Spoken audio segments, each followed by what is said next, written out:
નમસ્કાર, આપ જોઈ રહ્યા છો એજન્ડા 89 અને આપની સાથે હું છું વિધિ। વાત જામનગરની કરીએ કે જેના કાલાવડના ગ્રામ્ય વિસ્તારોમાં ધોધમાર વરસાદના સમાચાર છે।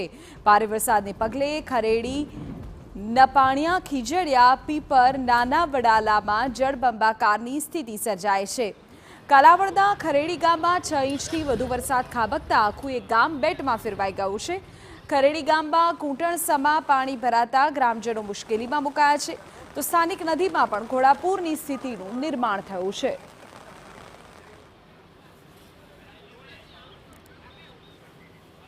હવે જુઓ મુડીલા ગામની સ્થિતિ। અહીં પણ ભારે વરસાદને પગલે જ્યાં જુઓ ત્યાં પાણી જ પાણી જોઈ શકાય છે। ખરેડી ગામમાં જળબંબાકારની સ્થિતિ છે, તો મુડીલા ગામમાં પણ જાણે કોઈ નદી વહેતી હોય તેવા દ્રશ્યો સામે આવ્યા છે। આ દ્રશ્યો ત્યાંની સ્થિતિ સમજવા માટે પર્યાપ્ત છે। ગ્રામજનોનું કહેવું છે કે આ અગાઉ આવો વરસાદ ક્યારેય નથી પડ્યો। ભારે વરસાદને પગલે અનેક ઘરોમાં નુકસાન થવા પામ્યું છે, તો મોટા પાયે ઘરવખરી પણ પાણીમાં તણાઈ ચૂકી છે।